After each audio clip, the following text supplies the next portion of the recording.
열왕기상 19장 8절에서 18절 말씀입니다. 열왕기상 19장 8절에서 18절 말씀입니다. 제가 보는 구약 성경 페이지로 540페이지입니다. 네, 열왕기상 19장 8절에서 18절 말씀 다 찾으신 줄 알고 성경 봉독할 텐데요. 성경 봉독할 때 우리 자리에서 일어나서 봉독하도록 하겠습니다. 네, 제가 먼저 읽습니다.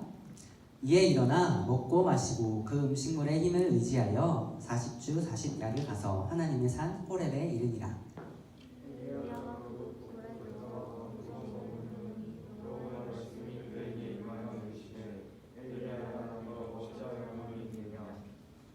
그가 대답하되 내가 만군의 하나님 여호와께 열심히 유별하오니 이는 이스라엘 자손이 주의 언약을 버리고 주의 제단을 헐며 칼로 주의 선지자들을 죽였음이오며 오직 나만 남았거늘 그들이 내 생명을 찾아 빼앗으려 하나이다.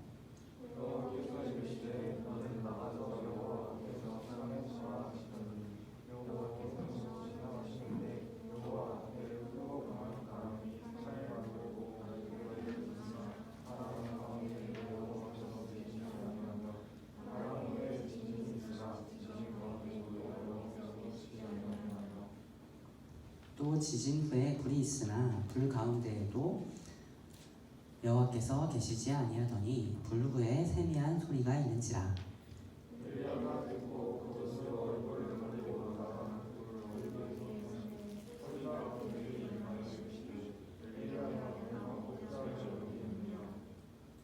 그가 대답하되 내가 만군의 하나님 여호와께 열심히 유별하오니 이는 이스라엘 자손이 주의 언약을 버리고 주의 제단을 헐며 칼로 주의 선지자들을 죽였음이오며 오직 나만 남았거늘 그들이 내 생명을 찾아 빼앗으려 하나이다.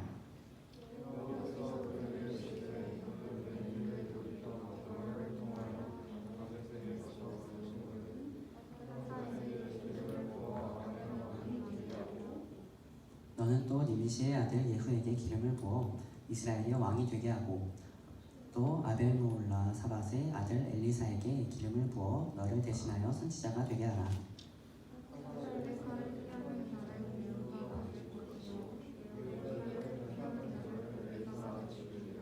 함께 읽습니다.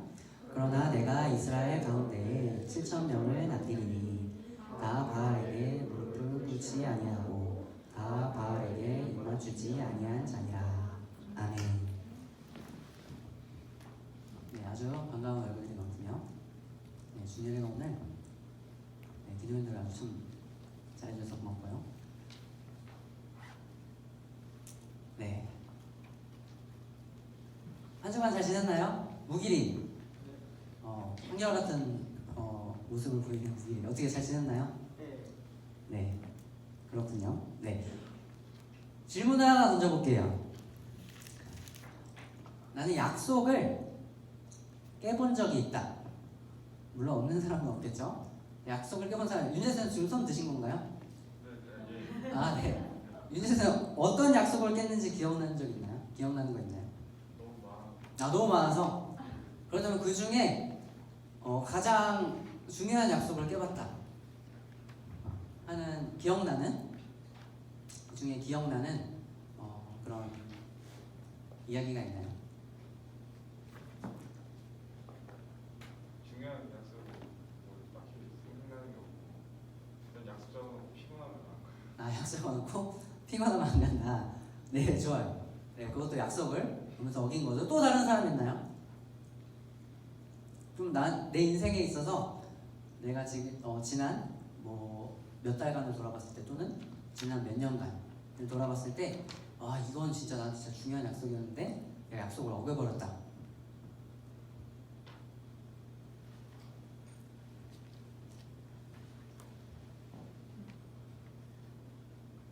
소영쌤이 있는 것 같은데요? 없나요? 준열이 중요한 약속을 어겼던 적이 있나요? 그래요? 누군가 잘 대답해줘야 이게 넘어가는데. 바다 중요한 약속을 어겼던 적이 있나요? 중요한 약속을 있었어요? 네, 혹시 나눠줄 수 있나요?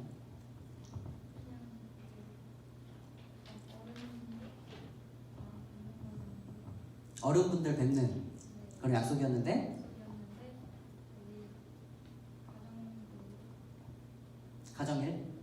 가정일로 못 갔군요.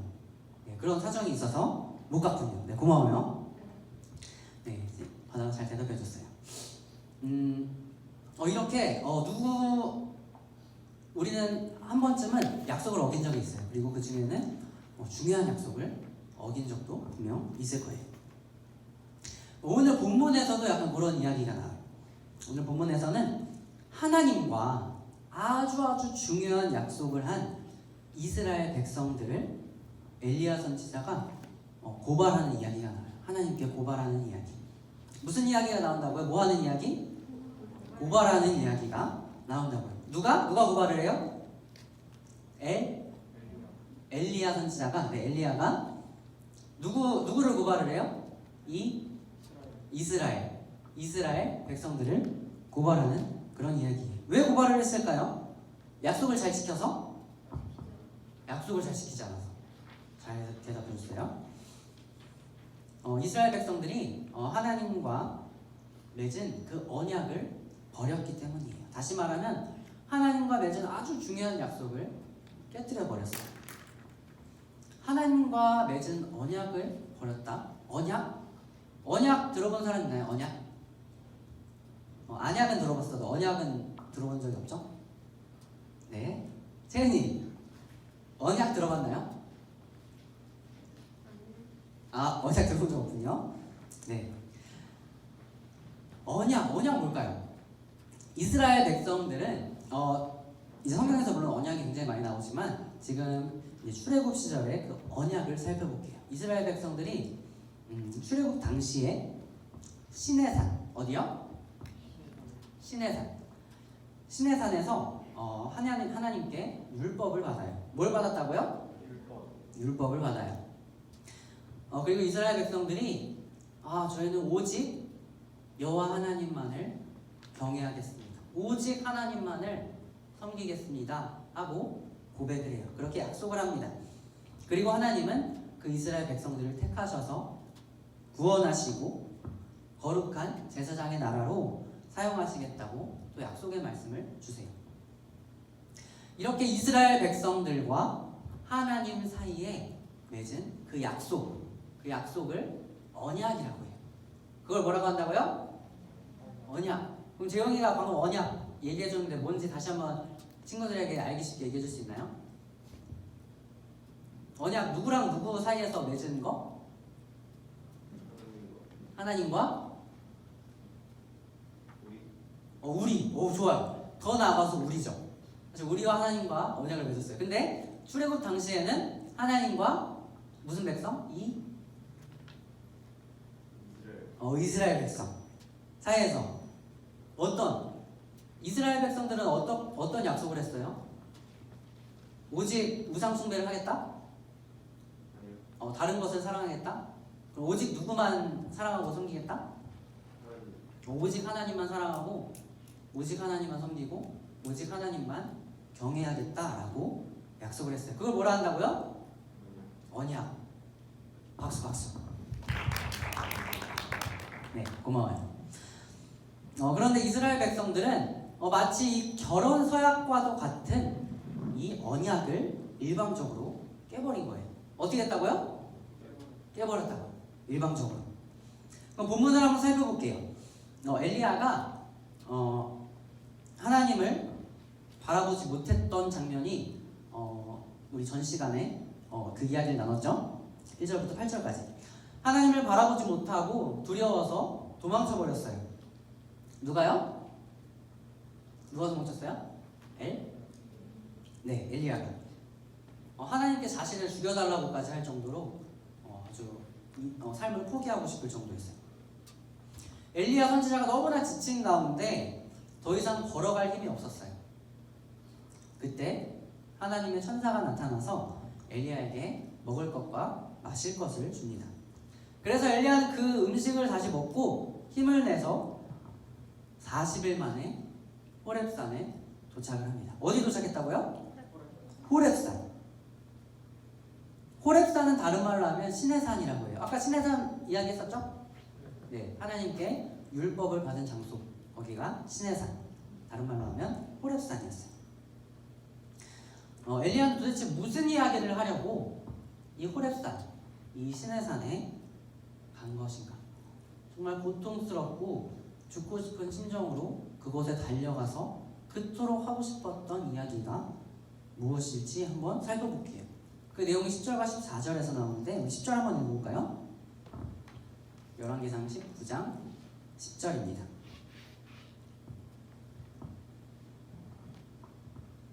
네, 함께 읽습니다. 시작. 그가 대답하되 내가 만군의 하나님 여호와께 열심히 유별하오니 이는 이스라엘 자손이 주의 언약을 버리고 주의 제단을 밟며 칼로 주의 선지자들을 죽였음이오며 오직 나만 남았거늘 그들이 내 생명을 찾아 빼앗으려 하나이다. 아멘. 네, 그리고 14절에서도 똑같이 하나님, 얘네 진짜 하나님의 언약을 버리고 제단도 부셔버리고 그리고 선지자들도 다 죽였어요. 얘네 진짜 하나님 그냥 놔주셔도 됩니까? 이 10절과 14절 말씀을 조금 더 이제 우리가 알아듣기 쉽게 안에 있는 의미까지 이제 끄집어내서 이제 표현을 하자면 엘리야 선지자가 이스라엘 백성들을 하나님께 고발하고 있는 장면이에요. 하나님 보셨죠? 이스라엘 백성들은 진짜 철저하게 하나님을 배반한 나라예요. 더 이상 긍휼, 자비 있다고 통하지 않는다니까요. 이제는 정말 끝장을 보셔야 됩니다. 이스라엘을 끝장 내주세요 라고 하는 의미로 엘리야 선지자가 그렇게 하나님께 고발을 하고 있는 거예요. 그런데 왜 엘리야는 이 말을 굳이 호렙산까지 찾아가서 한 것인가? 지금 이 엘리야의 고발 어디서 하고 있다고요?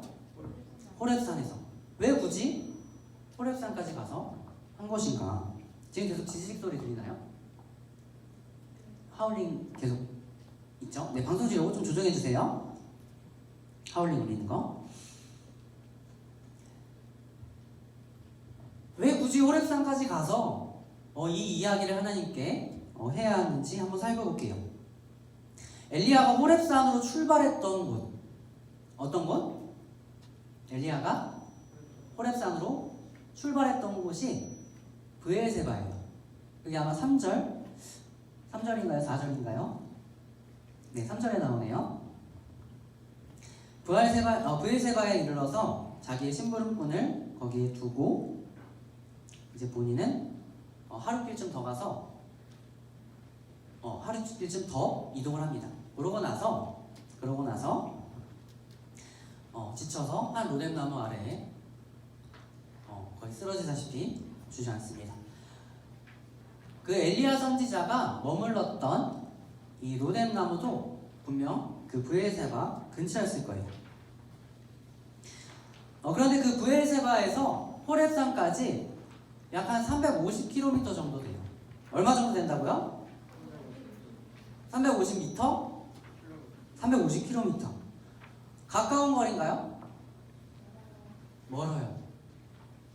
우리가 가기에는 사실 굉장히 먼 거리예요. 직선 거리로 350km 정도면 여기서 한 부산 정도까지 거리 될까요? 직선 거리로. 걸어가려면 굉장히 먼 거리예요. 그것도 엘리야 선지자는 40일이나 걸렸다고 이야기를 합니다. 그렇게 먼 거리까지 굳이 호렙산에서 하려고 했던 이유는 호렙산이 아주 특별한 의미가 있었기 때문이에요. 우리 본문 8절에 보면 호렙산을 하나님의 산이라고 표현하고 있어요. 그리고 아까도 이야기를 했는데요. 하나님께서 노예 생활을 하고 있던 그 이스라엘 백성들을 애굽에서부터 구원해내시고 그 그들에게 자유의 신분을 주셨을 때 이스라엘 백성들은 바로 이 호렙산에서 하나님께 율법을 받았어요. 그리고 하나님과 언약을 맺었습니다. 그렇게 아주 중요한 의미를 가지고 있는 산이 바로 호렙산이에요. 저희들이 오직 하나님만을 경외하고 오직 하나님만을 섬기겠습니다. 이스라엘 백성들이 하나님과 이렇게 언약을 맺었던 중요한 그런 장소죠. 이렇게 하나님과 이스라엘 백성 사이에서 왕과 백성의 관계, 주인과 종의 관계, 그리고 서로 사랑하는 관계, 그 관계를 맺었던 곳이 바로 호렙산이라고 하는 거예요. 엘리야는 바로 그 장소에서 이스라엘 백성들을 고발하고 있는 것입니다. 그런데 그 언약의 하나님은 엘리야에게 한 가지 깨달음을 주세요. 하나님께서 엘리야에게 응답하실 때 바람과 지진, 불 이것들이 지나갔을 때 응답을 하셨을까요? 안 하셨을까요? 우리 함께 읽었지만 내용 잘 파악이 안 될 수 있죠. 승우 잘 모르겠죠? 네. 무길이 잘 알겠나요? 이 바람, 지진, 불, 요 내용 다 파악했나요? 네. 그럼 한번 살펴볼게요. 우리가 아까 함께 읽었지만 잘 모르고 지나칠 수 있는데 우리 11절 함께 읽겠습니다. 시작. 여호와께서 이르시되 너는 나가서 여호와 앞에서 산에 서라 하시더니 여호와께서 지나가시는데 여호와 앞에 크고 강한 바람이 산을 가르고 바위를 부수나 바람 가운데에 여호와께서 계시지 아니하며 바람 후에 지진이 있으나 지진 가운데에도 여호와께서 계시지 아니하며 계속 있습니다. 또 지진 후에 불이 있으나 불 가운데에도 여호와께서 계시지 아니하니 불 후에 세미한 소리가 있는지라. 아멘. 여기까지 읽게요.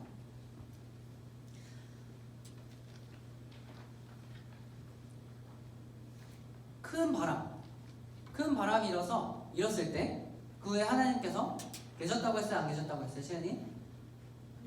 안 계셨다고 했어요. 그리고 지진이 일어났을 때 하나님께서 계셨어요? 안 계셨어요. 그리고 불이 지나갔을 때 그 후에 하나님께서 계셨어요? 안 계셨어요? 안 계셨어요. 안 계셨어요.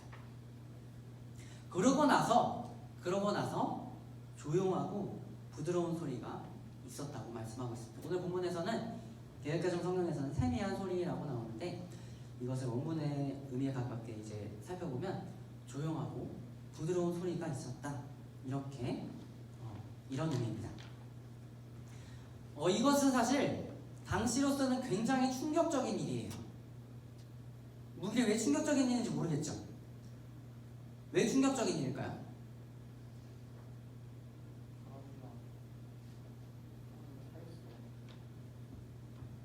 바람이랑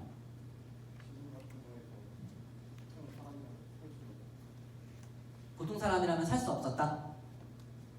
그 엘리야 선지자는 그것에도 견뎌냈다 이런 의미인가요? 좋아요. 그것도 굉장히 좋은 어떤 발상이에요. 네, 여기에서 충격적인 사건이라고 이야기한 것은 이스라엘이 믿고 있던 하나님.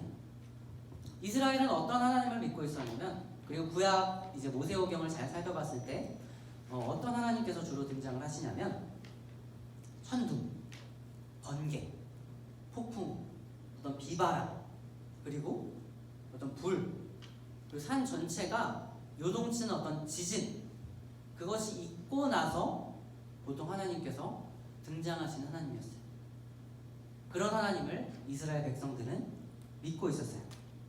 그런데 한번 살펴볼게요. 우리 예를 한번 들어볼까요? 출애굽기 19장 16절에서 18절 말씀인데요. PPT 나오나요? 거기 있나요 말씀이? 네, 감사합니다. 그럼 우리 출애굽기 19장 16절에서 18절 말씀을 함께 읽겠습니다. 함께 읽습니다. 시작. 셋째 날 아침에 우레와 번개와 빽빽한 구름이 산 위에 있고 나팔 소리가 매우 크게 들리니 진중에 있는 모든 백성이 다 떨더라. 모세가 하나님을 맞으려고 백성을 거느리고 진에서 나오매 그들이 한 기슭에 서 있는데 시내산에 연기가 자욱하니 여호와께서 불 가운데서 거기 강림하시니라. 그 연기가 온기 가마 연기같이 떠오르고 온 산이 크게 진동하며. 아멘. 네, 보면은 우레와 번개 16절에 나오죠. 그리고 18절에 보면 불 가운데에서 하나님께서 강림하셨다, 임하셨다라고 나옵니다. 그리고 하나님께서 강림하셨을 때, 임하셨을 때 큰 진동이 있었다고 나옵니다. 이렇게 이스라엘을 믿고 있던 하나님은 이런 하나님이었어요.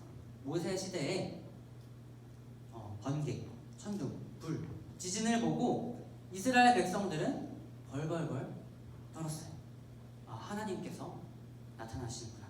어쩌면 엘리야는 이것을 기대했을지 몰라요. 엘리야가 기대했던 것은 하나님을 배신하고 타락한 이스라엘 백성들을 하나님께서 이 바람과 지진과 불을 통해 혼내주시고 다시 한번 그 율법의 기강을 바로 세우는 것, 어쩌면 그거였을 거예요. 타락한 이스라엘 백성들을 싹 다 갈아엎어서 이스라엘을 다시 한번 회복시켜 주시는 것, 어쩌면 엘리야 선지자가 바랬던 것이 그거였을 거예요. 그런데 하나님은 그런 것들에 계시지 않고 어디에 계셨어요? 어디에 계셨어요? 12절 말씀해 보면 대은이가 한번 얘기해 줄까요? 하나님은 그런 것들에 계시지 않고 어디에 계셨다고 나와요?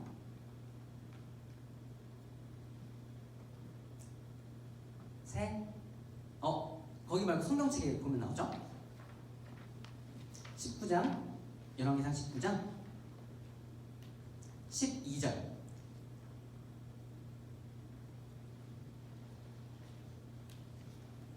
열왕기상 19장 12절에 보면 여호와께서 어디에 계셨다고 나와요? 네, 12절이요. 불 후에 뭐가 있었다고 나오죠? 세미한 소리가 있는지라.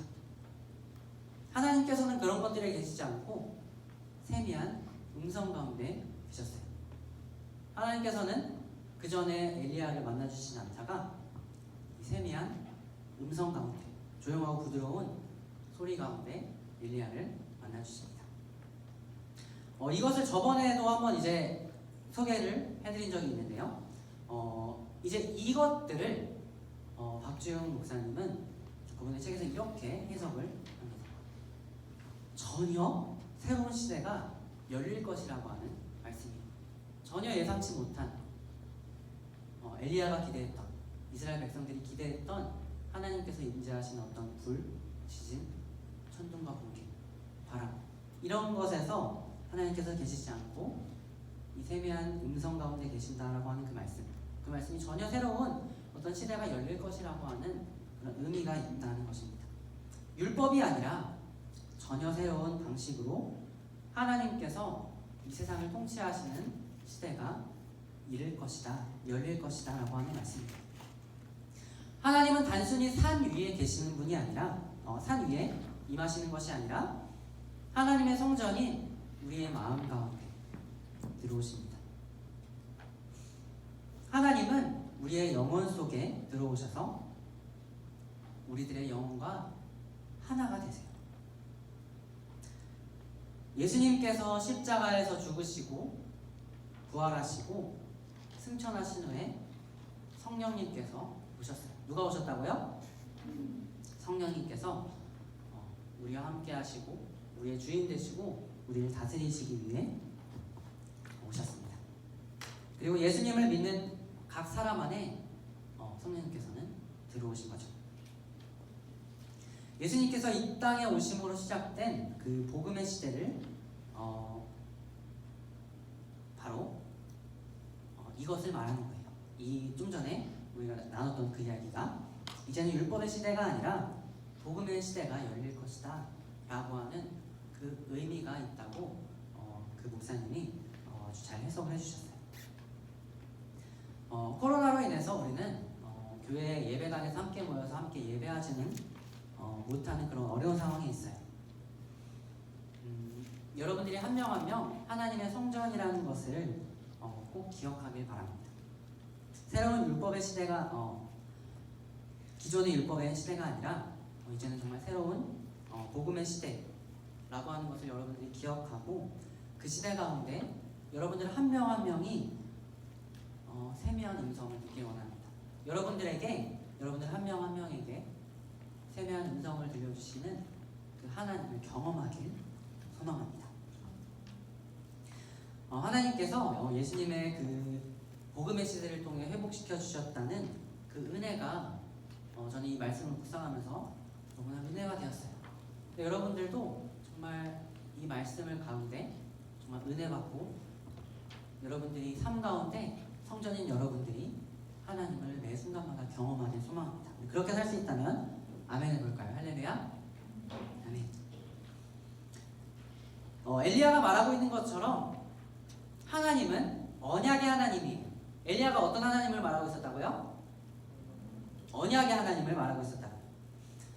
하지만 단순히 율법에 그치는 것이 아니라 율법에 그치는 그런 하나님이 아니라 복음을 통해 회복시켜 주시는 그 하나님인 줄 믿어요.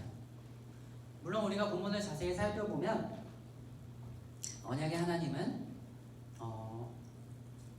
온 인류를 회복시켜 주시기에 앞서 엘리야를 회복시켜 주시기도 하세요.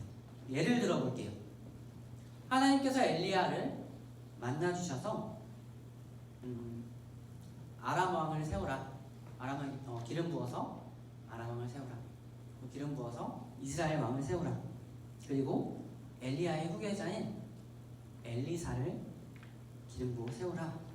이런 것과 같은 새로운 인물을 주세요. 뭘 주셨다고요? 이게 새로운 인물을 주심으로써 다시금 엘리야의 위치를, 엘리야의 자리를 회복시켜 주세요. 그리고 18절에 보면 7,000명이라고 하는 그 믿음의 공동체를 예비하시겠다고 말씀하시면서 아주 큰 위로와 격려의 말씀을 해주십니다. 회복의 말씀을 주세요. 그런데 우리가 더 주목해 봐야 할 것이 바로 언약의 하나님께서 이 엘리야뿐만 아니라 이스라엘, 더 나아가서 온 인류를 회복하신다는 거예요. 하나님은 율법이 아니라 예수 그리스도라고 하는 그 복음을 통해 새로운 세상을 여셨습니다. 믿으면 아멘 해볼까요? 할렐루야. 아멘. 예수님께서 십자가에서 죽으시고 부활하시고 여러분들의 죄가 모두 깨끗이 씻음받고 여러분들은 자유의 몸을 얻었어요. 이것도 여러분들 믿나요? 아멘? 끄덕끄덕. 아멘인가요? 아멘. 그리고 예수님께서 승천하시고 이제 성령님께서 여러분들 한 명 한 명에게 세미한 음성을 들려주시며 인도하시며 여러분들에게 주인 되고 계신다는 것을 여러분들 믿나요? 성도 믿나요? 아멘. 여러분들이 오늘 이 말씀 중에서 정말 이 복음을 깨닫기 소망합니다.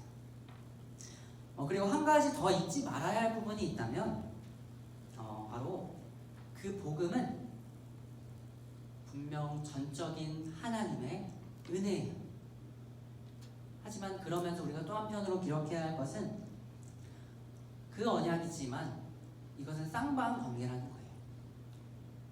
뭐라고요? 준열이? 쌍방관계. 네, 운전하다가 교통사고 나본 적 있나요? 운전을 해본 적이 없군요. 네. 교통사고 혹시 나본 적 있나요? 교통사고? 그렇지 않다면 교통사고가 나는 것을 본 적이 있다. 아무도 없군요.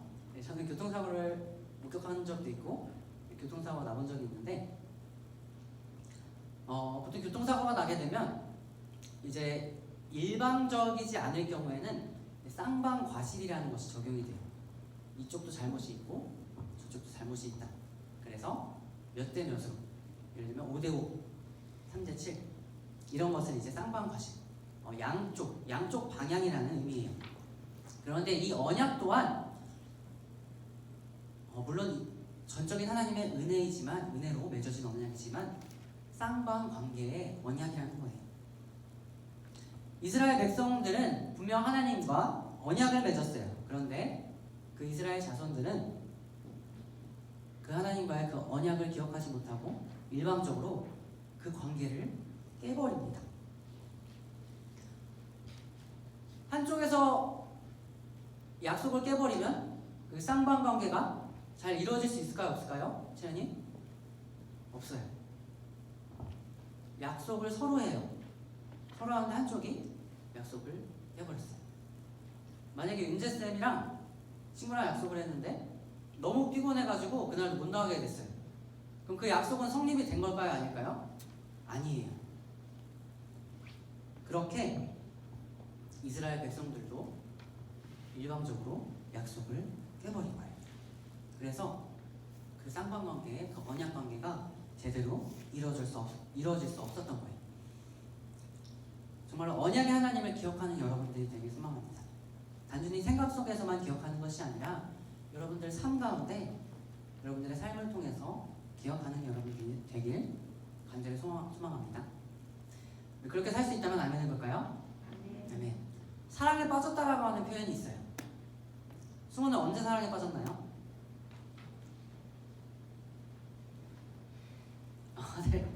네, 기억할 수 없나요? 네, 재용이 지금 사랑에 빠졌나요?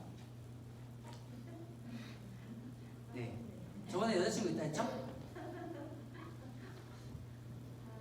뭔가 그분에 뭔가 일이 있었던 것 같기도 하고. 네, 사랑에 빠졌다라는 이런 표현이 있는데 우리가 누군가를 정말로 사랑한다면 그 사람이 바뀐다라고 해요. 예전과 같지 않다고 해요. 그 사람을 계속 생각하게 되고 그 사람을 위해 무엇을 해줄까 자꾸만 생각하게 되고 자꾸만 그런 것을 찾게 되고 그 사람이 어떤 생각과 어떤 감정을 가지고 있는지 자꾸만 고민하게 돼요. 자꾸 궁금해져요. 하나님과 언약을 맺은 우리가 하나님을 정말로 사랑한다면 분명 하나님이 어떤 분인지 알아가고 싶은 사람일 거예요. 그리고 실제로 알아가고 있는 사람일 거예요. 정말 예배드리고 싶어서 하나님과 대화하고 싶어서 미칠 지경인 사람일 거예요. 내가 오늘 하나님을 위해 무슨 일을 할 수 있을까? 내가 어떻게 하면 하나님께서 기뻐하실까? 이렇게 고민하는 사람일 거예요. 여러분들도 내가 하나님과의 맺고 있는 그 관계는 어떤 모습일까? 이런 모습일까? 그렇지 않다면 이스라엘 백성들과 같은 모습일까? 한번 고민해 보기를 원합니다. 오늘의 말씀을 마무리합니다. 여러분들의 삶에서 회복되어야 할 부분이 있나요? 코로나로 인해서 여러분의 삶에 무너진 부분이 있나요? 학교는 안 가지만 학업이라고 하는 그런 압박감 때문에 너무 힘든 그런 삶을 살고 있나요? 신앙이 무너지고 하나님과의 관계가 무너지고 주변 친구들이나 가족과의 관계가 무너졌나요?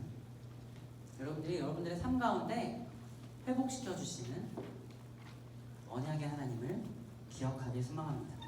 하나님은 엘리야가 예상했던 것처럼 바람, 지진, 불 가운데 계시지 않고 전혀 예상하지 못한 조용하고 부드러운 음성 가운데 계셨어요.